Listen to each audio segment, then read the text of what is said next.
Hello everyone, welcome to my channel. I hope everyone is having a wonderful day. Before starting the video, please go ahead and hit the subscribe button and give this video a like up. The young and the restless, Adam and Victoria make peace. Chelsea helps Claire, and Victor alerts Adam to a coming battle. All products and services featured are independently chosen by editors. However, soaps.com may receive a commission on orders placed through its retail links, and the retailer may receive certain auditable data for accounting purposes. At the park, Amy remarks to Nate that it's a glorious day. Nate's glad her treatment hasn't worn her down. She says it's lifted her up and thanks him. She has so much to live for now, and will do her best to stick around. Nate sighs heavily.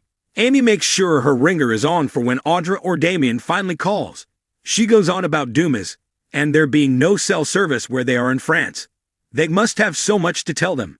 She tells Nate that hopefully he'll be able to take some time off when Lily and Devin get back. She knows her way around an office as well.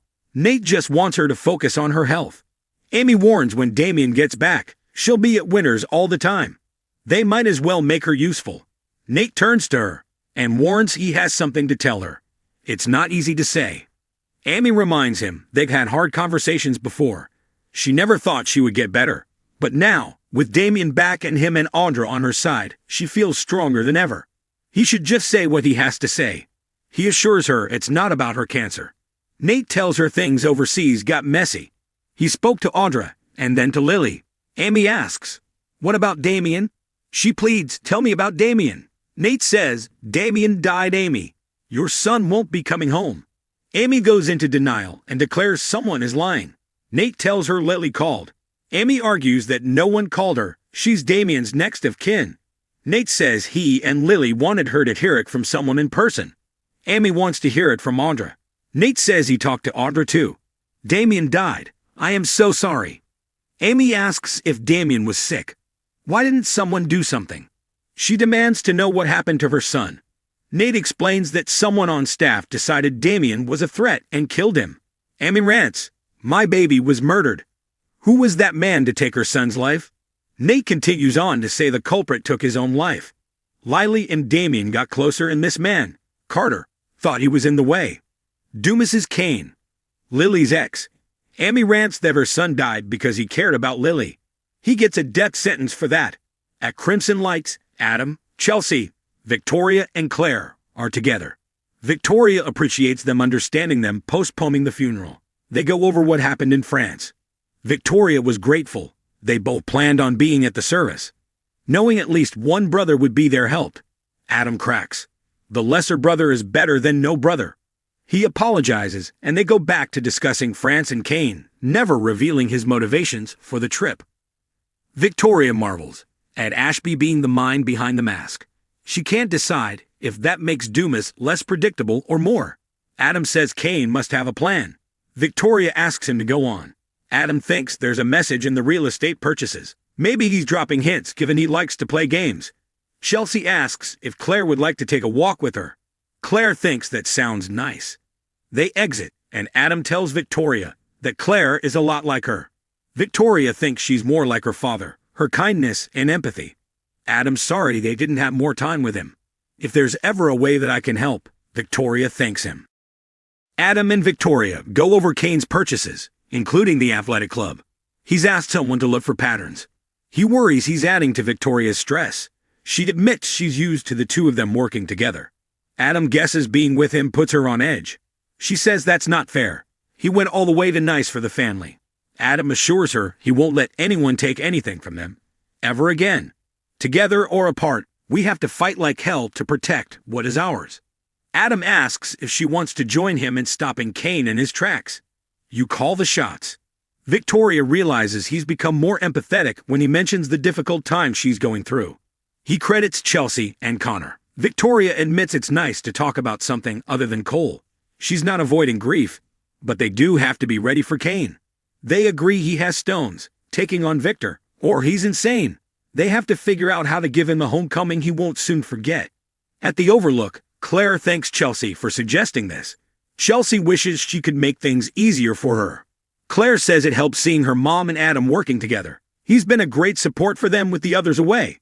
Chelsea knows it's hard for him to connect. Claire says he's trying. Talk turns to Cole's death. Claire doesn't know what else to say and suggests they just sit. Claire and Chelsea talk about the feelings involved with losing someone.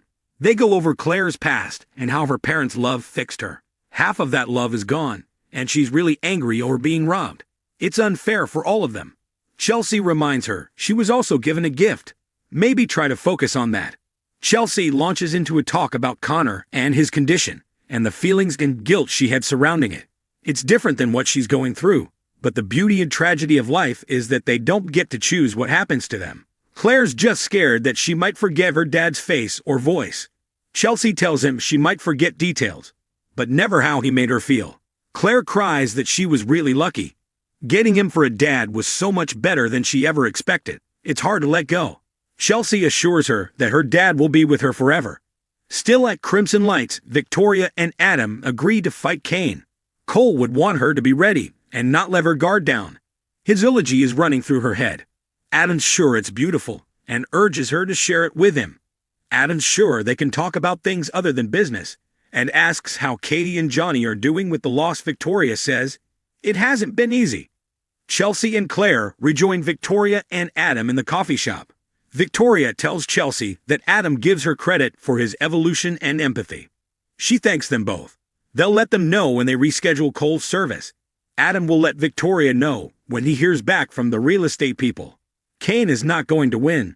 On the train car in France, Victor's come back to have a chat with Kane, who asks about Nick. Victor says he's a fighter. All the Newmans are. They don't go down easily, and when they do, they don't stay down for long. Kane's always admired his family's strength. He worked with Victoria for a while and admires all of them. Victor crabs about the mistakes he's made on this trip. Kane can only learn from it. Victor's learned that he's a sleazeball. He'll always be 10 moves ahead of him, or whatever identity he assumes. Using an alias is weak. Meanwhile, Chance is dead, Damien Kane is dead, and that freaky friend of his is dead. That's who you are, Kane Ashby. That's your legacy. Kane wants to move forward. Whether Victor wants to accept that or not is a different story. Victor sits forward and intones.